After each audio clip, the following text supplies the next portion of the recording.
Eddie Gieda, welcome to the Hell Fucking Yeah podcast. Thank you so much for being here, man. I really appreciate it. Thanks for having me, Mike. Of course, man.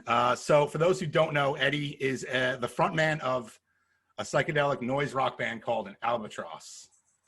And on top of that, an ultra high mileage, mega super crazy runner sponsored by Theodora Sportswear. That's right. Right. Very cool. Very cool. So before we get started, where are you living now and where are you right now? I live in Philadelphia and I'm in Philadelphia presently. This is like, I'm in Society Hill, basically. You could see right behind me, this is like the Society Hill Towers. Yep. And I'm kind of presently plotted on like a urban renewal project that kind of knocked down this section of the city back in the 50s. So I'm like planted on one of like the busiest sort of thoroughfares that used to happen in like the 20th century, and it's been kind of erased since the 50s or 60s. But it's kind of an interesting spot to kind of do an interview, you know? That's really cool. Yeah, this is the first time I've had like a background like that. I'm really digging it. All right, dig, man. So how's life, you know, in these pseudo-apocalyptic times we're living in? Oh my God, man. So, you know, it's like, I feel like, you know, the more you could be chameleon-like and sort of be as yielding as feasibly possible, the better you're going to fare in 2020, you know? Sure. I'm doing fine. You know, it's like my kind of like steady regimen and diet of crazy high mileage and, you know, sort of living in like a run monk kind of like state hasn't been affected too greatly by the pandemic, but you know, we all have plans and they get kind of like side railed, don't they, or sidelined by this stuff, man. So yeah, it's been a crazy couple of years for me. So it's like I feel, you know, just like everything that happened in my life last year, it's like I feel like the world kind of caught up to me in terms of like the high level of like stress and tragedy that went down. So it's like I feel like I'm like kind of on an even keel with the world right now, man. Absolutely. So yeah, I couldn't agree more, man. On a side note too, Eddie Van Halen passed today. Dude, I literally just like, I was busy working all day, like we were talking about, and like I work at like a temple, and I don't really check my phone much when I'm at work. So like my band thread was blowing up all day, unbeknownst to me. And I literally just saw the news about Eddie Van Halen right before we got online together. Yeah. What a drag, man. Seriously, this year is taking him out, man, left and right. He died of cancer. Is that right? Throat cancer, I believe. Yeah. Jeez, man. Yeah. You know, dude, I mean, I honestly feel, and my brother and I were talking about this, you know, like when you're that level of an icon, you know, it's like you owe the world just a little bit more than the average Joe. You know what I mean? It's like, this is somebody who like basically reinvented the guitar. And I think that everybody that's like age like 50 or 60 and below kind of like connotates like Eddie Van Halen with like, you know, it's like he's upper echelon, probably one of the best musicians that ever lived. It's like, dude, you got to be a little more mindful, man. Like we want you around for another. I mean, he definitely, you know, curtailed his life by about 20 years. I'm assuming that it had a lot to do with lifestyle. And it's like, you know, he's not me or you. This guy is like an icon, you know, there's like a little bit of like, you know, he owes the world just a little bit more, man. We want you around. We want you to be playing guitar into your like 70s and 80s. You know, how cool would that be? Absolutely, man. I mean, it's the same. It reminds me of Bowie a little bit when, as far as I didn't know there was anything wrong, you know, going on with him health-wise. Not that I read about him every day or anything, but usually those things pop up in the news or in just through Facebook, whatever. I had no idea. So it just kind of struck me. I was like, wow, where the fuck did that come from? Such a drag, man. Yeah, I saw him and his son on stage together. God, it must have been like 2 or 3 years back. And, you know, Diamond Dave wasn't quite what he should be doing, but I'll tell you what, like Eddie and his son just like holding it down, and his brother were just holding it down, man. I mean, God damn, dude. Just fucking virtuosos. It must just run in the genetics, man. Seriously. It's insane. R.I.P. Eddie, man. R.I.P. Eddie, absolutely. So let's get back to what we were doing here. Let's talk about the band a little bit. An Albatross. It's commonly referred to as noise rock. but can also be defined as grindcore, or which blends heavy metal and hardcore punk, or even Nintendo core due to its heavy video game sounds. You know, Yeah. So needless to say, it won't be everyone's cup of tea. You know, or unlikely you'll hear it on a local radio station or anything like that. However, it certainly holds its place in a niche market and serves its fan base. So where did this genre come from, as far as you know, and what drew you to it?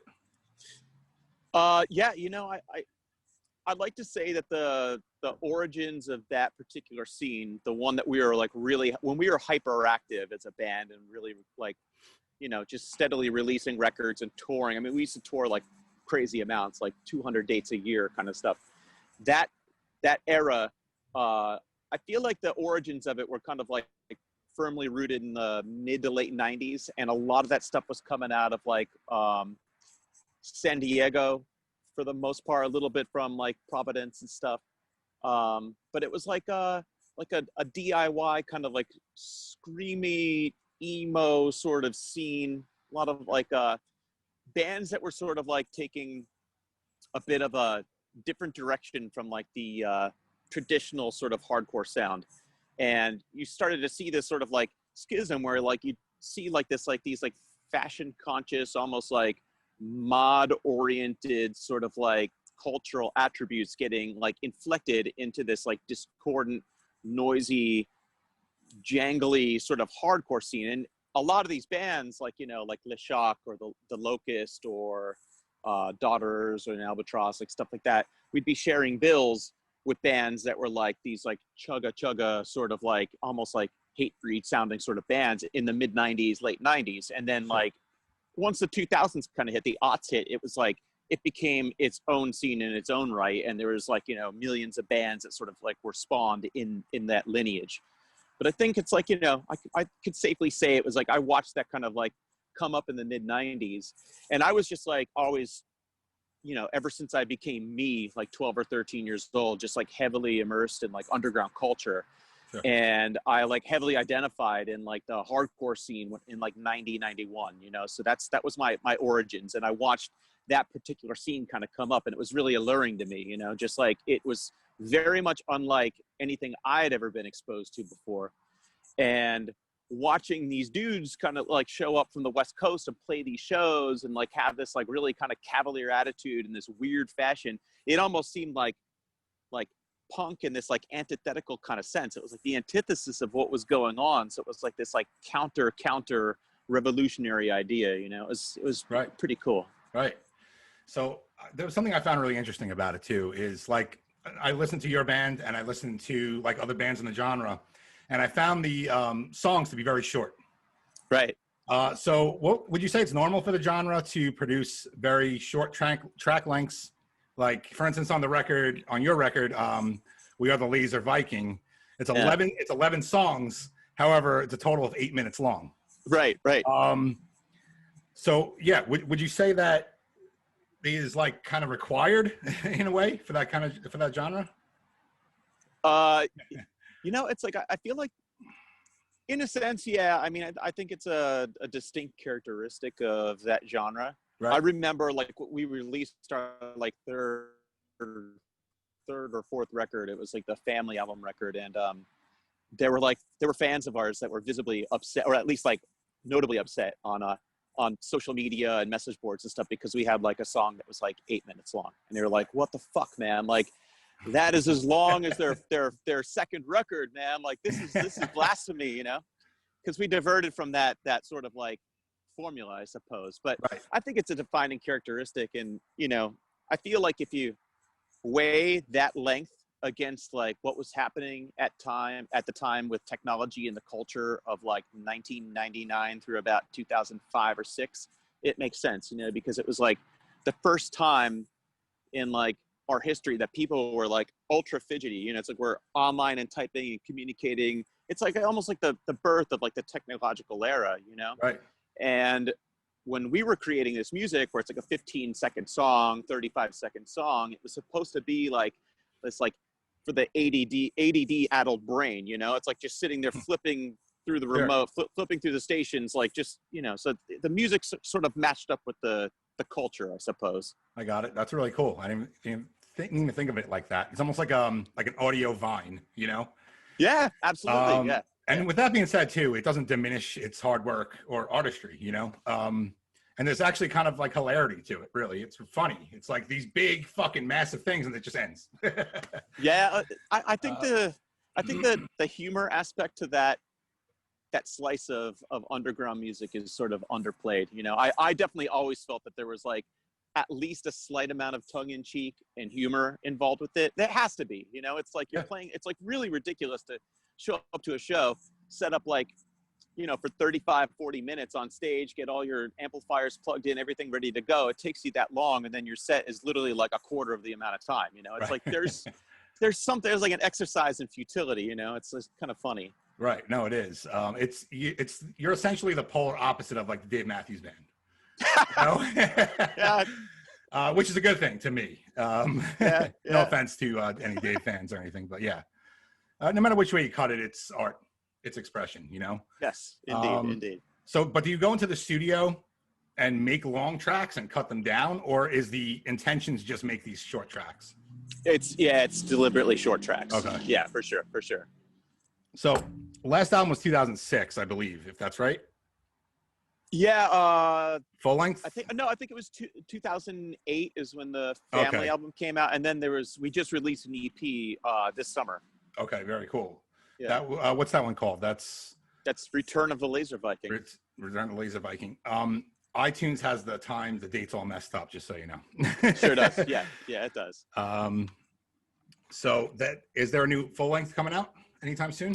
Yeah, I wouldn't say soon. I mean, sadly, like as short as our music it requires like an exponentially longer amount of time to compose it. It's really condensed and solid work. So we move slowly, but we've been like generating ideas and cultivating sounds and stuff like that to get a full length released. So hopefully 2021 we'll be seeing something like a full length available. Very cool. Any tour planned? Or I know there's nothing going on right now, but yeah, I mean, Jesus, man, I am like chomping at the bit to get out and perform. I want to be on tour. I really do. It's funny because like, towards like the end of like the last cycle of, like when we released Family album, I was so burned out of being on tour and I stayed off the road for a long time. But now it's like, I feel this like drive to get back out and really sort of like get back into that groove. Absolutely, man. Yeah. I can't even imagine. That's, it's gotta be tough. Well, I hope you guys get back on the road soon and we can kind of move on within the life here, yeah, man, we'll see. Hopefully 2021, if not 2021, man. I know everyone's saying like, the new year comes, New Year's Day, like everything's going to be back. I'm like, I don't know about that. Yeah. I think we're going to see a very slow transition over like, maybe mid-year next year. Absolutely. And so from what I've read too, your shows are pretty chaotic. I've never been to one. But I've even seen some pictures of you like hanging off scaffolding and rafters. So what's some of the craziest things that you've seen in the audience at one of your shows? Oh, wow, man. I mean, it's really hard to narrow it down. I mean, I feel like the craziest audiences and the craziest shit that I've ever seen crowds do are in places that you wouldn't assume it to be, like I remember like when our band was sort of, I imagine like in 2005 and 6, I started noticing that the caliber of craziness was always really fucking high in the Deep South. So you'd play these shows in like South Carolina or Alabama or Georgia, and it's like literally, and this is like kind of like Internet 1.0, maybe the dawn of Internet 2.0, but like every kind of like weirdo and freak and just like punk and hippie and goth and just sort of like subcultural, like kind of like misfit would show up to these shows, and they'd all just be these like just maniacs just doing the craziest shit. I mean, you used to see bands like, these audiences get the kids just completely naked stage diving and, just like people demanding to get up on stage and Right. perform with, like, take the instruments out of your hand, that kind of stuff. Yeah, I probably got clocked with a couple bottles of piss on stage. Wow. Yeah, yeah, you know, just another day at the office kind of stuff, man. That's interesting though, because like when shows come here to New York, we've seen it all. You know what I mean? Yeah. So there's nothing like too shocking that we even want to do. You know what I mean? It's Yeah. I think like you're saying, like, you know, down south and stuff like that. I think those places are just so much more suppressed. I don't know if that's the right word.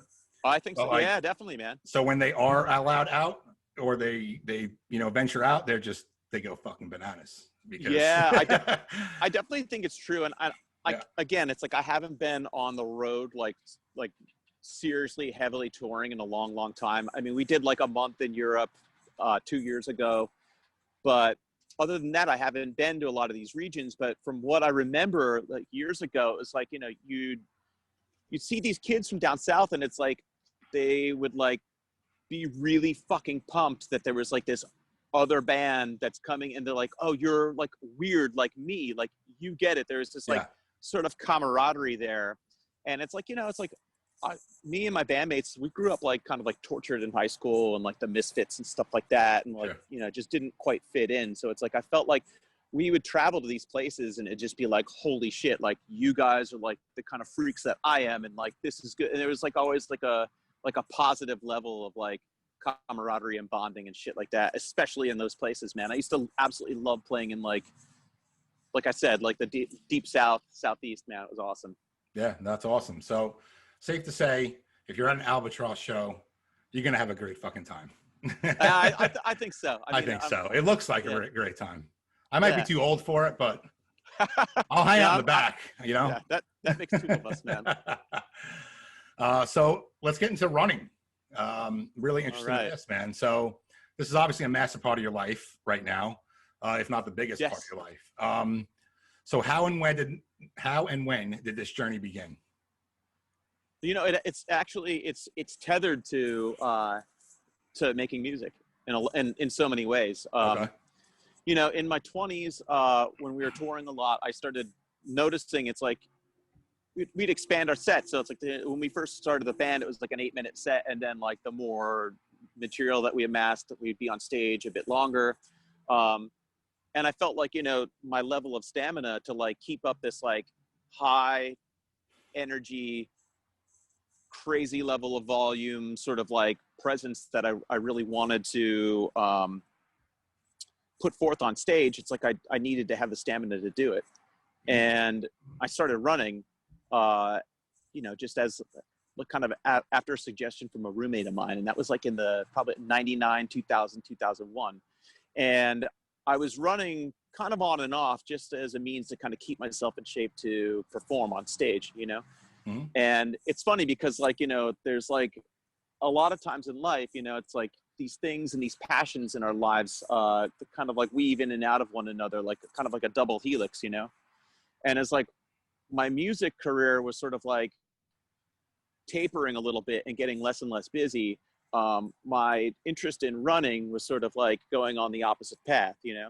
Wow, yeah. Because like running sort of spoke to me in the same sorts of ways that like the spiritual emancipation and the meditative values and kind of like the detachment that I would experience on stage. Because, you know, when I'm on stage, it's like I'm embodying this other sort of thing, you know? It's like I'm not like in the same sort of demeanor that I am when I'm here having a conversation with you. It's like a completely different thing.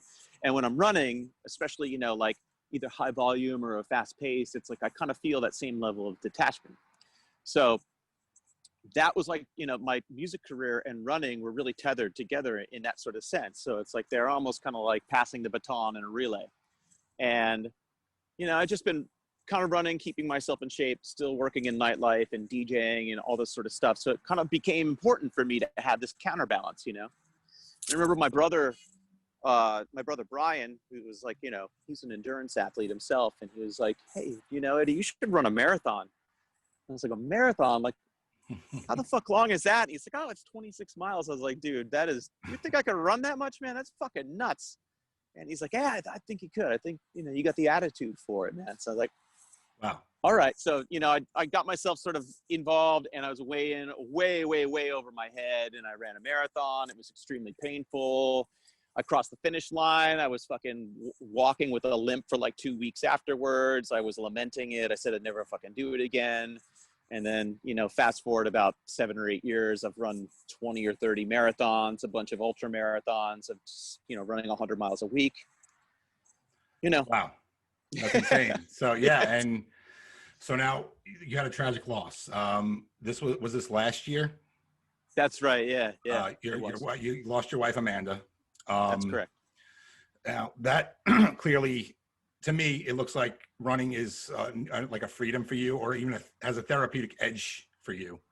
Sure. Right. Absolutely. So did you say you started running more after the tragic loss, or?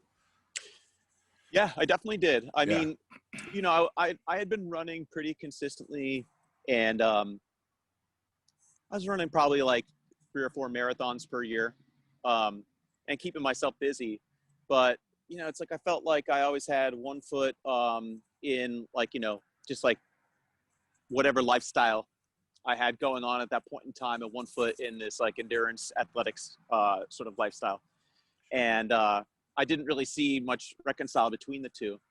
And when my wife left body, I was, you know, obviously horribly fucked up. You know, it's like I was, you know, I felt like I was on death's doorstep myself. Yeah. And, you know, I've told the story a couple times. It's like, I remember it was like the 3rd day or so after she had died, and I was still wearing the same clothes that I wore to the hospital that night when she passed away. And she died in a really horrible traffic accident. So it was a tremendous shock. Yeah. And I remember just like, you know, I hadn't shaved, I hadn't brushed my teeth, I hadn't like taken care of myself whatsoever. I was like rotting in a bed, you know, like barely struggling to survive. And I remember like I got into my brother's house, and my family all started congregating, and, you know, this is what you do when people die. You all get together and you laugh and you cry and you try to eat food and you try to survive. And I was doing the best I could with that, but I was spending a lot of time alone in that bedroom, just sort of like clinging on. And I remember looking across the room at my pair of sneakers that I had worn to the hospital. And I remember just thinking, it's like, this isn't a sustainable model. Like if I don't get myself regulated somehow, because I couldn't even sleep, I'm just literally laying in a bed, you know, figuring out like, how am I going to live the rest of my life? But I knew that there was like a sense of normalcy that was embodied in those shoes, and the act that would kind of follow putting them on.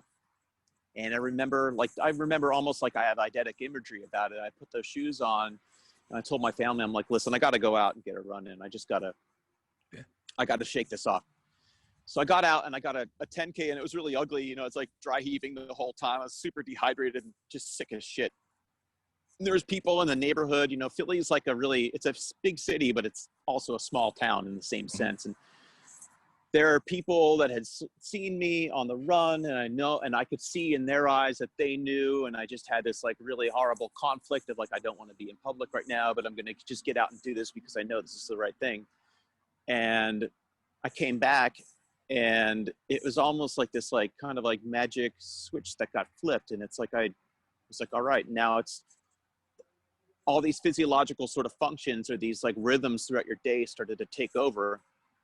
I was like, all right, it's time to take a shower. So you get off the clothes, you get to the shower, you put on a fresh pair of clothes, then you'd like start feeling hunger because you just ran, you know, for an hour. Sure. You get in, you eat some food, and then your spirits start perking up a little bit. And I just told myself at that point, I'm like, this is going to be the new normal, and I'm going to commit to this. And I have. I mean, you know, that remaining year, you know, my wife died on the 18th of June last year, and between June 18th and New Year's Day of this year, I ran something like 10 marathons, including an ultra, and I did some good stuff. You know, I won a couple races and got a couple podium positions and ran faster than I ever thought I could. And I devoted myself to it. And this year I've been running like a savage amount. You know, I'm like in the middle of like a really long running streak of like, you know, 227 days, I think today I've been running. Wow. And it's like every day Wow. has been like at least a half marathon. It's like an average of a half marathon. So, wow, that's incredible, so man. thanks, brother. Yeah. In short, yeah, I've been running a lot more. Yeah. So first off, you know, my thoughts go out to you, of course, and the families and everything else. So Thank sorry. you. Thank you. And Thank you, man. when did you get sponsored? Was it afterwards, or did you already have the sponsor beforehand? Right. Actually, it's tied into my wife. Oh, wow. My wife was very good friends with this dude named Brian, and Brian was working for, I believe, Puma it was, and he wound up subsequently becoming like the North American bigwig, or the North American head of Theodora, just the Theodora brand. Okay. And she was in touch with him, and we linked up, and evidently like the dude from Theodora and I have been like in the same scene at the same shows from like the 90s up until the mid 2000s, and then like going to the same clubs and dancing at the same sort of like soul and mod parties in our like 20s and into our 30s all along. We just like, and I think we used to write to one another like snail mail, but we just didn't really, we weren't like ever formally introduced, you know, like we didn't quite know each other. So my official role for Theodora, like I basically do sports modeling for them, or fashion modeling and stuff. So I got involved with them, and they're like I guess like their brother and their siblings sort of like companies that are working on different races. They're called Run House. Those two companies, like, you know, it's like I try to keep as active as I can with them. They're very supportive of the Philly running community, and they're very supportive of me, and I look at them as family, and they're just all around really terrific people and such an asset for our city, man. Yeah, that's awesome. So now for someone who may have, you know, besides you obviously, would be going through loss or grief, what can you tell them about running that could greatly improve their lives? Oh, that's a great question, man. I mean, I would say you could even sort of like put grief in like a parenthesis, and just add in like any sort of like mental health sort of like aspect, or like need for mental health care. I think that running helps in a myriad of ways. I think that physiologically it kind of like it resets the clock. You know, I think that if you're having difficult keeping like certain biological rhythms, physiological rhythms throughout your day, you know, it's like if you're not sleeping right, if you're not eating right, if you're not using the bathroom properly, if you're not hydrating enough, like all of these things, at least for me, I'm not a physician. I could only extrapolate on my own experience, but like when you're running and you're engaged in this sort of process, there's not a lot of room for error. You're just going to know. It's like, oh, like that was really fucking hard because I didn't eat breakfast this morning, or that was really hard because I was dehydrated as shit. You start to become like a much more attuned with your own physiology. And we all know it's like, if you take care of the house, you know, the interior contents are going to be a lot more happy. Right. Sure. I also have a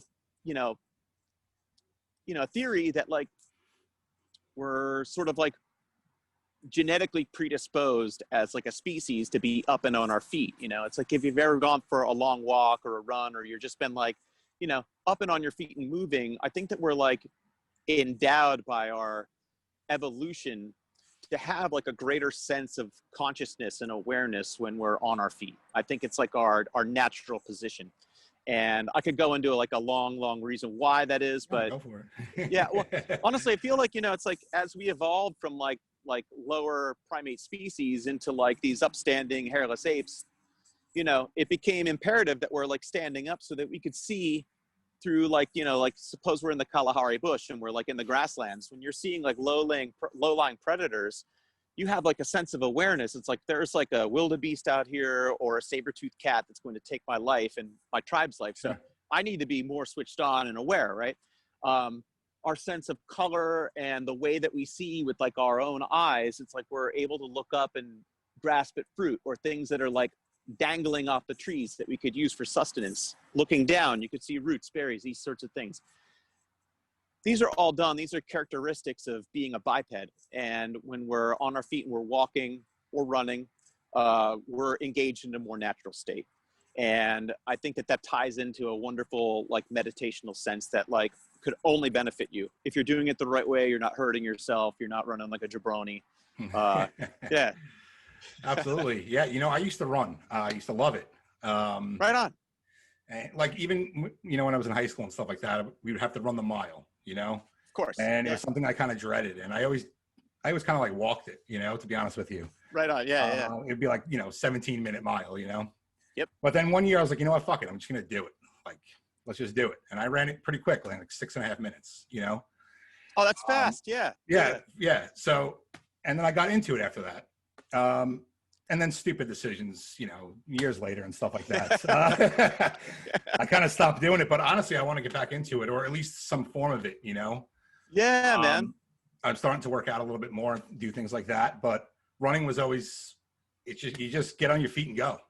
That's you don't right, need man. anything. You just put your headphones in and you go, man. You don't need any kind of tools or equipment. You just fucking do it. Yeah, you know, it's like, Yeah. and you don't need to go to a gym. You don't need a certain Right. You don't need like an instructor, really. You know, it's like very much like an individualized DIY sort of effort, and Absolutely. that's the beauty in it. You know, it's a really pragmatic way to get yourself in shape, and also it's like the way that we live. It's like, dude, in like the modern era, 2019, 2020, you know, like the demand from our workplace is higher than ever and the pay is lower than ever. It's like, we all need time for ourselves. Even if it's like you get out and run like 2 or 3 miles, you get like a half hour to yourself just to get out there, breathe in fresh air. It's going to be so massively beneficial, man. Absolutely. And that runner's high is a real thing. You really do feel great, you know? Oh, even, dude, even afterwards, you know? I'm perpetually stoned from it, man. Yeah. Absolutely. It's the most natural thing you can do, really. Sure is. So among being a superhuman, you're also a vegan. How long and what made you make the commitment? Oh man. All right. Yeah. I started my journey towards veganism in 1992. And again, like most things, I feel like most good things in my life, it's like, it's all been sort of like precipitated by getting involved in punk and hardcore culture. Mm-hmm. You know, I remember, God, it must have been like 1991. We took a school trip down to Washington, D.C. And I got off the bus and I don't know, I must have been wearing some shirt. I can't remember what band it was, but it was obviously like a band. I was probably wearing a pair of Vision Streetwear shorts, you know? Yeah. And I was like approached by this like group of Hare Krishnas that were selling books and beads, you know? And they naturally just came right up to me. I guess they could kind of tell. It's like, oh, this is like an alternative person, right? So we got into a conversation and I wound up buying like the Bhagavad Gita and I bought the Higher Taste. And I remember on the school bus back to Wilkes-Barre, where I grew up, I started flipping through them and they were talking about the concepts of dharma and karma and vegetarianism. And at that point in time, I had just started going to shows and I was seeing these bands like Shelter and 108, a lot of like Hare Krishna hardcore bands and straight edge hardcore bands. And that was like the rage of the time was vegetarianism. And back then in the early 90s, if you told people you're vegetarian or vegan, they just like flat out, they're like, dude, you're going to fucking die. Yeah. You know that. You can't eat, you're not going to eat anything. And I mean, in the 90s, it was kind of true. I mean, we weren't really eating a lot of kale and there wasn't like a lot of really good options for vegans. I mean, a lot of us were subsisting on pizza without cheese and junk food basically. But I started gravitating towards veganism like soon after I went vegetarian. and it's been like, you know, a 28-year journey since. You know, it's something that's just been like a constant throughout my life, and you know, all the different sort of avenues I've taken in my life, whether it's like running or playing in bands or you know, whatever. It's been something that I've held true and stuck with me, and it's been really good for me. Absolutely, man. Well, you know what, Eddie, I can relate. I have been a vegetarian since I was 5 years old. No way. Yeah. Yep. Oh, dude, right on. Yeah, man. Oh, that's I'm making a confession. Cool. I'm making a confession right now. Yeah. But I eat the way you ate in the 90s. Yeah, man. All right. And I've even tried vegan. I did it for a little while, maybe 8 months to a year or so, but I couldn't give up pizza, man. Heard. Yeah, dude. I know, man. I live in New York. Understand. I just I can't do it. I have to move to do it. Yeah, man. There's a lot of temptation there. Yeah. So, but you know what, to be honest with you, that little time I did it, I lost a lot of weight. I felt really fucking good. Definitely had more energy. I want to go back to it, but I can't let go, man. 100%. Yo, I get it, man. I get it, dude. Yeah. So, but yeah, man, when I was like 5 years old, I asked my mom what was in a hot dog, and she couldn't really tell me, you know? She didn't have the heart. Yeah. And I was like, and then it just turned me off, and I just never wanted to eat it again. I think that's great, man. You know, it's funny, you know, it's like children. I watch this with like my nieces and nephews, you know, I don't really spend a lot of time around young children unless it's like, you know, I mean, my nieces and nephews are all really young now. And, you know, when they start drawing these parallels of like what's in the plate and like what, you know, their favorite cartoons are, and these dogs and cats and chickens and cows that they love, because we are naturally, I feel it's a natural state to like love animals. You know, they get depressed, you know, it's like children, like they kind of like, they're not hip on that, man. I know I wasn't, but you know, eventually we just get brainwashed by the older people around us. Like, this is the way you got to do it. You got to eat this way. And you're like, all right, mom. All right. Right. But I think it's natural for us to feel empathy towards other animals. It's just, that's a normal way. Absolutely. And that was a big part of it for me too. You know, it was like, dude, I don't want to eat, man. Eat, that's great. I don't want to eat fucking, you know, whatever, Garfield. You know, like, yeah, dude, I know we don't eat cats, but you know what I mean? Like, of course, I related to those kind of things. And yeah, even to this day, you know, my wife even has become really pretty much vegetarian too. Fantastic. So I'm gonna try the vegan thing again. I am, but I don't know, man. If they made pizza that tasted like New York pizza that was vegan, I'm in, man. I'm not even gonna try to sell you. I won't even try to sell you on what I know, because I haven't had like actual pizza since like Ronald Reagan was the president. So I don't even know. All right, they don't have good pizza in Philly? I imagine they do, but I haven't had it, man. Yeah. You know, it's been they got good vegan pizza, but I don't even know what real pizza's like, so yeah, I can't compare. So don't trust me on that one. Okay, I won't. So give us a rundown now. What's your mileage this year? Do you know approximately? I'm up to about 3,800 miles for the year, I think. Wow. Something like it's either 36 or 38. I'm gonna have to double check, but I'm aiming for 4,500 for the year. That's insane. That's insane. That's amazing too, man. Congratulations. What's the longest marathon? Brother. What's the longest marathon you've ever run, or just in general, the longest, you know, mileage you've ever run in one shot? I ran a 50 miler in August of this year. Wow. I ran it really slow though. It was like 11 hours and some odd minutes, but that was pretty painful afterward. I would imagine. That's insane. A lot of it was like sun poisoning and dehydration, and a lot of rookie mistakes. But you know, what was the temperature? It was close to 100 while we were doing it, man. During the day, I mean, the sun was just relentless, relentless, man. That's incredible. So we're gonna get into our favorite segment, but before we do that, is there anything else you'd like to add? No, man. That's right. Yeah, I Cool. think I talk a lot, so I feel like I Nah, cover a man, lot. I love it. Makes my job easier. Dig it, man. Dig it. All right, so I'm going to ask you a couple favorites. These are a little on the spot kind of questions, but if you don't have like a favorite something, we can move on to something else. So Cool. My first one's a favorite metal record. That would be Carcass's Heartwork. Wow. Who's that? Yeah, I mean, it would be a toss-up between that and like either Anthrax's Among the Living, Metallica's Kill 'Em All. But that Heartwork to me is just like, I mean, it embodies Carcass. everything. That's the band, Carcass. Yeah, Okay, Carcass, like album Heartwork. That record is just brutal and relentless, man. I love it. Awesome. Favorite old school video game, just because you got the Nintendo core going on. Oh, dude, I would. Man, I really love Shadowgate. That was like that was a NES. Phenomenal game. Yeah, man, I'm old, so it's gonna be original NES. It would either be Shadowgate or I loved River City Ransom. Oh man, that was a great one too. Yeah, I had the original NES too when it came out. So good, man. I had a penchant for like bad games though. For some reason, I like really bad games. Yeah. I don't know why, but I did. Even to this day, like I like bad movies and bad games. Love it. You a horror fan? Oh yeah. All right, favorite horror movie. Oh, that's tough, man. I know.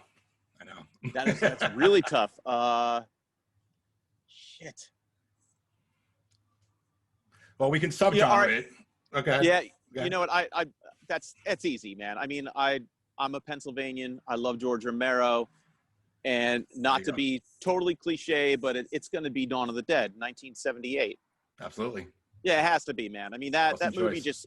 I remember every time I see that movie, it's like seeing it for the first time. I could watch it every day. Sure.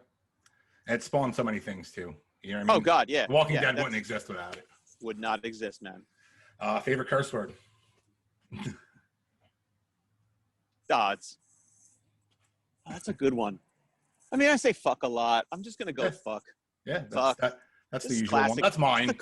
It's the Coca-Cola of curse words, It's a great one. So what we're going to do is I'm going to share my screen. All right. I'm going to go through some pics that I pulled from your Instagram. And I'm a fucking moron, and I forgot to get them, so hold on one second.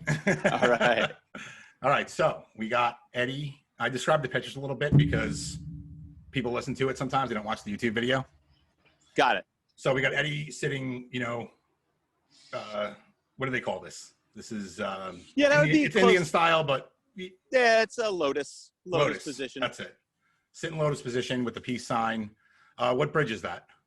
That's the Ben Franklin Bridge. Ben Franklin Bridge. Sitting under the Ben Franklin Bridge. Really cool picture. So thanks, brother. Tell us what's going on here, and if you oh, remember. geez. I think, dude, that might be my 200th day of my running streak. So I've been doing a consecutive running streak. So every day I get out and run.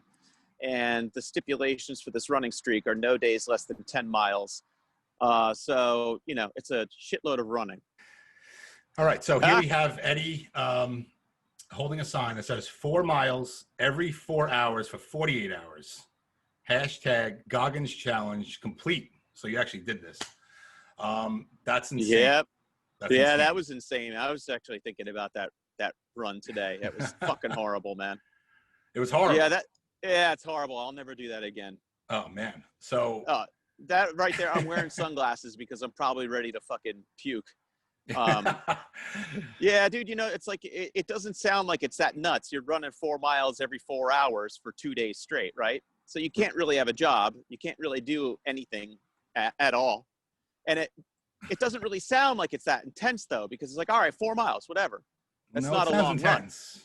Yeah, real dude, intense. Yeah, man. It's basically you're sleep deprived. You get like maybe an hour of sleep in between these runs, and it doesn't really start grinding on you until that second day. And you're literally just like, I mean, for me, I was sick to my fucking stomach. I hated doing that.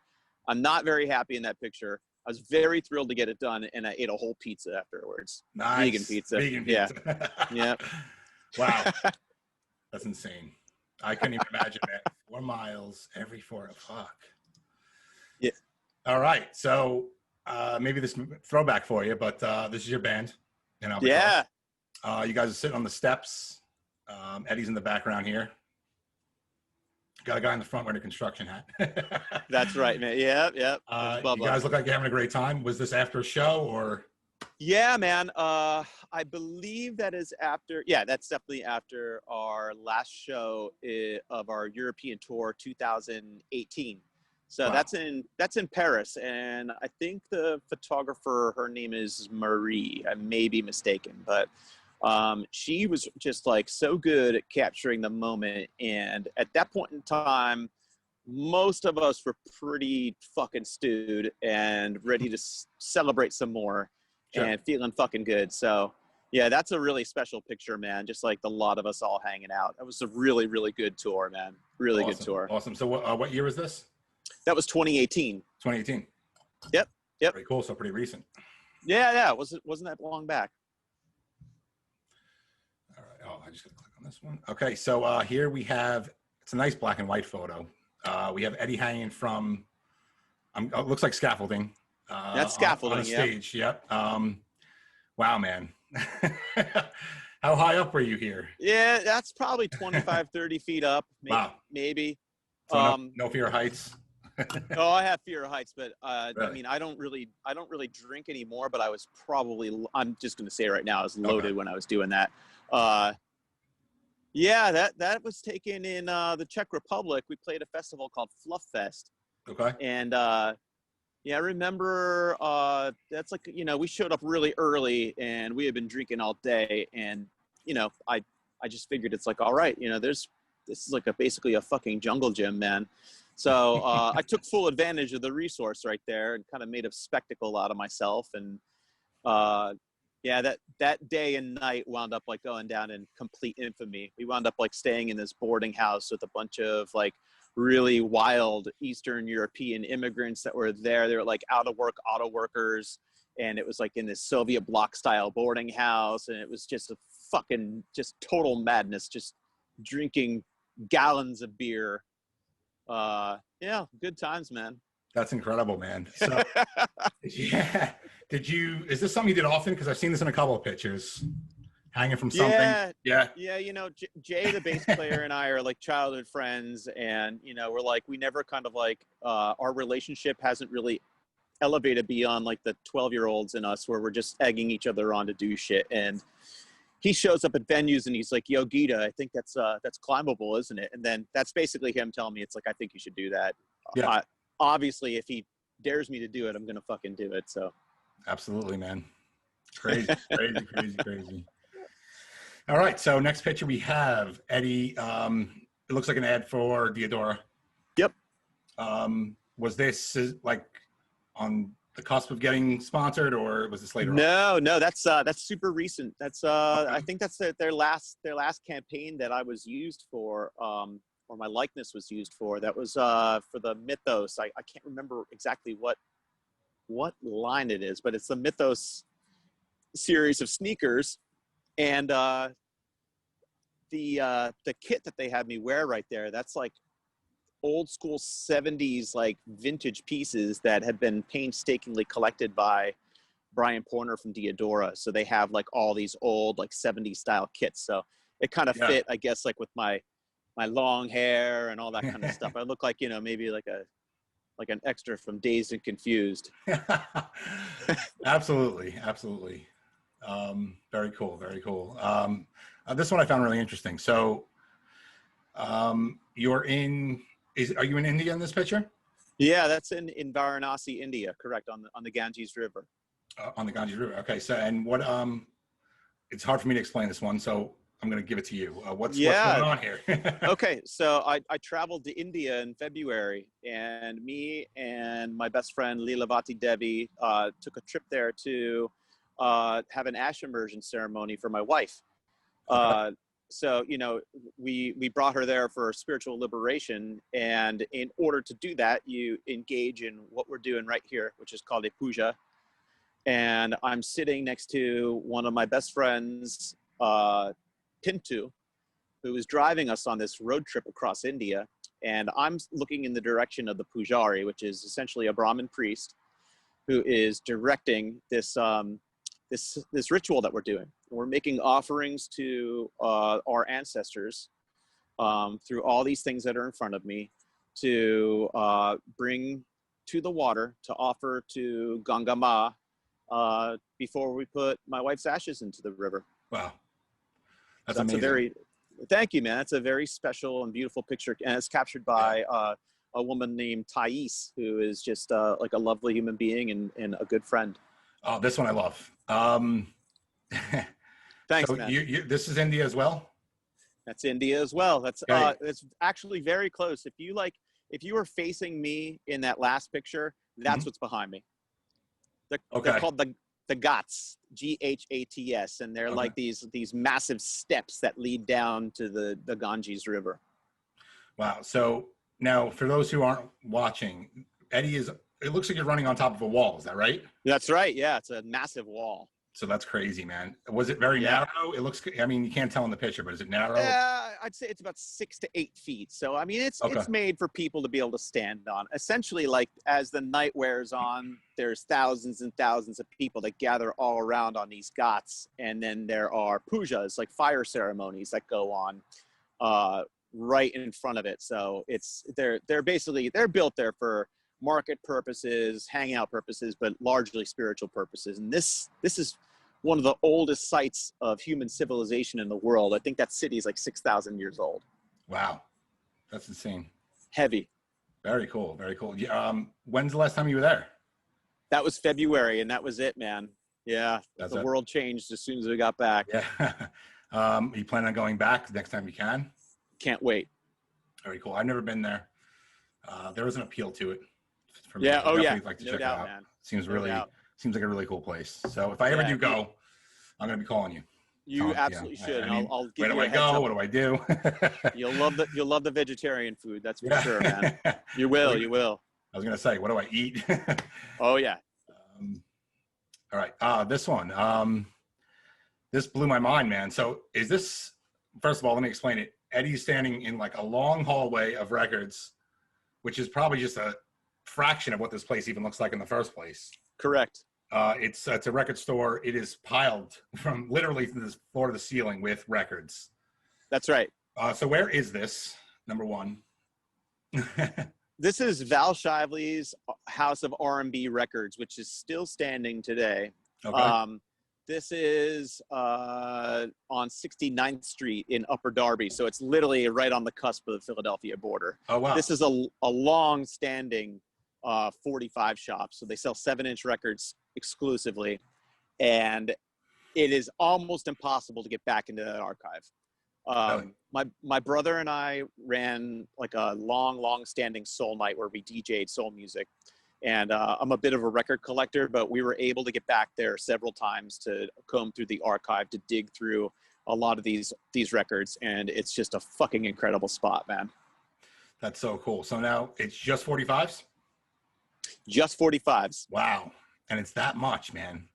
Yeah, I think it's either 5 or 7 million. I can't remember the specific amount. Holy shit. Yeah, dude. Oh yeah. Now what's going on the floor? Is it just like, dude, there's not a lot of upkeep there, man. It's crazy. He's got cats that are living there. It's a pretty, it's fucking wild. It's not online. There's nothing about that place online, really. I mean, you could probably find some reviews about it, but he is he's a Luddite. He's anti-computer, the whole nine. Yeah. So whatever happens in there just kind of stays the way it is. You said it, man. That's cool. Exactly right. It's kind of cool. I dig that. All right. So, I mean, we talked about this before, and you're already past this, but we have Eddie sitting here with signs saying 3,000 miles 2020. So about how long ago was this? Oh, God. I think it had to be last month. I mean, dude, honestly, like I'm living in like Bill Murray's Groundhog's Day. I do the same thing every day, and it's just like a lot of running. And I think it's like kind of interrupting my brain functioning, to be perfectly honest with you. But that right there, I mean, that was a good milestone, man. The most I've ever run in a year is 3,800. And I'm pretty much close to that, or if not past it at this point in time. So hitting 3,000 miles in August or September was a big one, man. Absolutely. Huge milestone, man. Yeah. Congratulations, man. It's insane. Thanks. Thank you, brother. It really is cool. How And last but not least, we have Eddie with his beautiful wife, Amanda. That's right. So what was this later on, or when is this on the timeline? Yeah, that's the last picture of us together. Wow. That was taken by my friend Cheryl Abel, who's a dear friend of both of ours. And my wife, that was basically, I was attending an event that she was throwing. And yeah, I mean, that was like, that's the last of it, man. And it's, you know, it's a very tender picture, and you could sense the love and warmth between us in that image very easily by seeing the smiles on our faces, man. And absolutely. Yeah, dude. I mean, yeah, just a lovely picture. Even looking at it right now, just like really warms my heart. And yeah, it is. It does. It has that feeling for sure. Thanks, man. You know, like we were discussing it via text. It's like, you know, she's my soulmate, and she's always my wife, you know? So it's like, I'm always happy to talk about her, discuss her, and look at her. Sure. It brings me a lot of joy. Absolutely. So very beautiful, man. Thanks, man. Thanks. I am going to come back to the regular screen. All right. Okay. So we lost Eddie. Zoom claimed another victim. Drains your phone like crazy. He was outside. He wasn't plugged in. So I had a final message. I'm going to do it now without him here. And I know that he'll, you know, see it later when he watches the episode. Eddie Gieda, you are an inspiration to all of us, man. You were able to take such a great tragedy and turn it into such a great positive. With that, I'd like to send love and light your way in honor of such a beautiful soul, Amanda. I didn't know her, but as I researched you, it was very clear without even having to look deep at all. She was a special person who touched many people in such a positive way. And the world always feels a little emptier without people like that in it. And Eddie, thank you for sharing her story with me. And thank you so much for being here. Thank you.